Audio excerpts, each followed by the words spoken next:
pelajarannya. Oke? Oke. Assalamualaikum warahmatullahi wabarakatuh. Waalaikumsalam warahmatullahi wabarakatuh.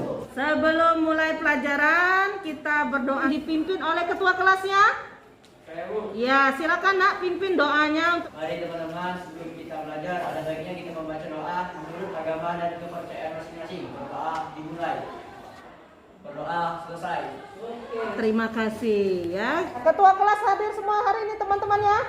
Hadir semua, Bu. Oke, bagus. Berarti semangat memulai pelajaran pada hari ini. Kita materi sebelumnya membicarakan mengenai apa? Bu. Ya, Cai, ketua kelas ya. Pertumbuhan ekonomi. Pertumbuhan ekonomi. Ya. Dalam pertumbuhan ekonomi ya, kalian ingat kita membahas mengenai teori pertumbuhan ekonomi. Ada berapa teori pertumbuhan ekonomi? 4. Iya, ada 4. Nah, sekarang siapa yang bisa menyebutkan 4 teori pertumbuhan ekonomi tersebut? Ayo. Saya, Bu. Teori pertumbuhan ekonomi dibagi menjadi 4, yaitu yang pertama teori pertumbuhan ekonomi klasik, yang kedua teori pertumbuhan ekonomi neoklasik, yang ketiga teori pertumbuhan ekonomi historik, yang terakhir teori pertumbuhan ekonomi modern Kushner. Jadi benar yang disebutkan oleh Meli ada 4, klasik, neoklasik, historis dan modern Kushner. Ya, itulah 4 teori yang digunakan dalam teori pertumbuhan ekonomi. Kita selanjutnya pada hari ini akan membahas materi kita mengenai pembangunan ekonomi. Ada gambar satu mengenai apa itu?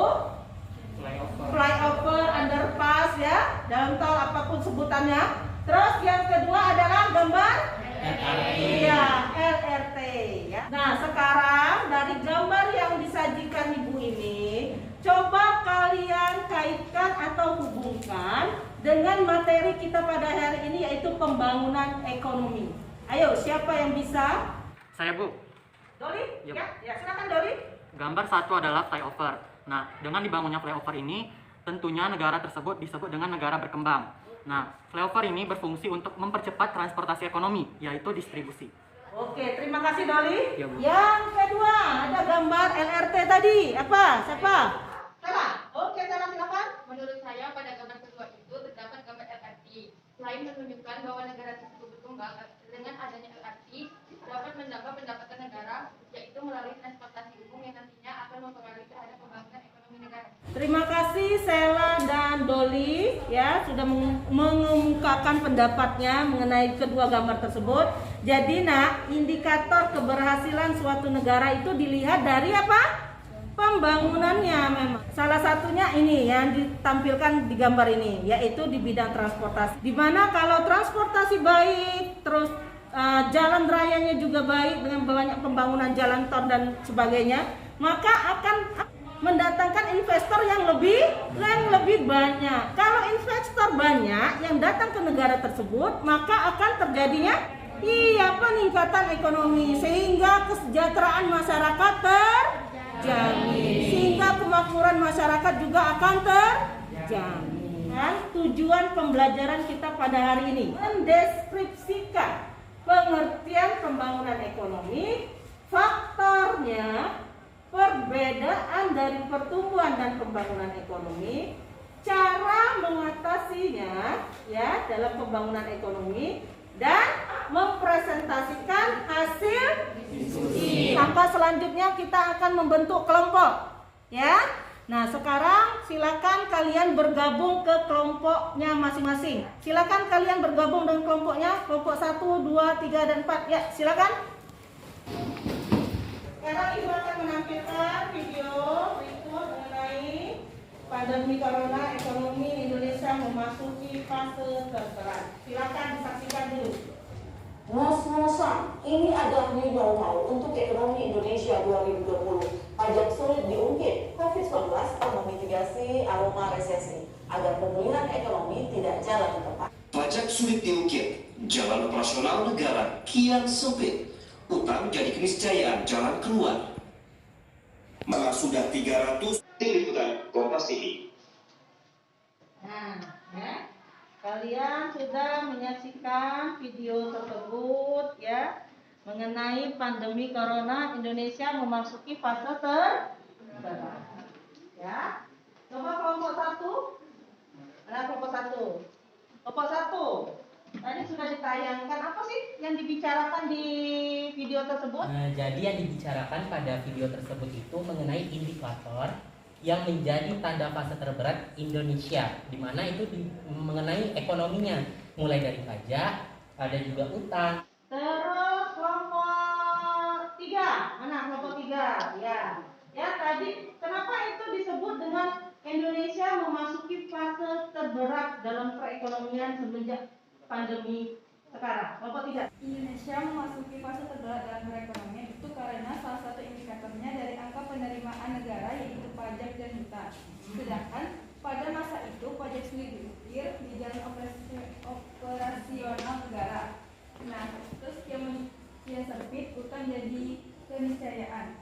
Nah, masih memakai data Kementerian Keuangan realita utang pemerintahan di waktu yang sama sudah mencapai 3.660,7 triliun rupiah. Oke, terima kasih ya. Jadi pembicaraan di video itu ada dua hal yaitu pajak dan utang. Pajak sulit diraih dan utang bertambah. Sehingga itulah yang menjadi permasalahan. Nah, video ini sebagai bahan acuan kalian ya untuk nanti menjawab bahan diskusi nanti akan Ibu bagikan. Ya, itu untuk membuka wawasan kalian, acuan kalian dalam menjawab pertanyaan nanti di LKPD. Nah, sekarang Ibu bagikan dulu lembar kerjanya ya, LKPD kalian. Satu. Sudah diterima semua lembar kerjanya ya. Nah, di situ di lembar kerjanya ada linknya ya. Ya, silakan kalian buka. Ada kasusnya dan jawab pertanyaan sesuai dengan kelompoknya.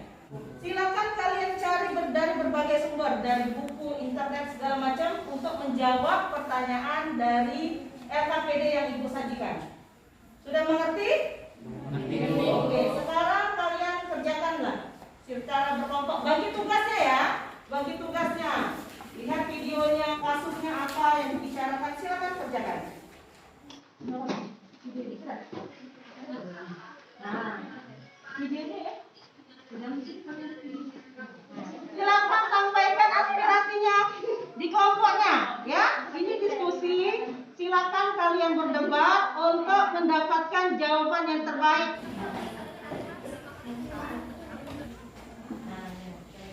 Kita ini ngebahas tentang kondisi perekonomian negara kita saat ini. Nah, kalau menurut aku, setelah saya lihat videonya, saya berkesimpulan bahwa kalau misalnya ada pengangguran, jumlah pengangguran yang meningkat gitu kan, jadi faktor-faktor yang mempengaruhi kan Indonesia untuk mengatasi, kaitkan dengan video yang sudah ada linknya tadi untuk diskusi. Ya, silakan. coba kalian lihat ini benar tidak sih? Menyelesaikan diskusinya, Nak? Sekarang kelompok siapa dulu ya yang akan maju untuk mempresentasikan hasil diskusinya? Untuk menggunakan wall name-nya. Kita lihat, kita acak. Nah, berarti itu kelompok apa tuh? Kelompok 2. Selanjutnya. 3. Iya, kelompok 3. Siap-siap kelompok 3. Urutan. Kok yang presentasi kedua? Kelompok 3. Yang ketiga? Kelompok 1. Dan yang terakhir presentasi kelompok 4. Selanjutnya presentasi kelompok 3. Silakan siapa yang mewakili maju ke depan. Kelompok 3, silakan. Di sini saya akan membacakan hasil diskusi kami yang mempengaruhi pembangunan ekonomi bila dia dari contoh tersebut dibagi menjadi dua, yaitu faktor ekonomi dan faktor non-ekonomi. Faktor non-ekonomi contohnya 1. Barang-barang modal, yang kedua teknologi, yang ketiga tenaga kerja, yang keempat SDA. Yang kedua faktor non-ekonomi, contohnya lembaga-lembaga sosial. Salah satu contohnya yaitu lembaga pendidik, kedua keadaan politik, dan yang ketiga institusional. Itu saja kelompok 3 menyampaikan faktor yang mempengaruhi pembangunan ekonomi bila dilihat ya, sekali lagi dilihat dari video dan contoh kasus yang ada di LKPD.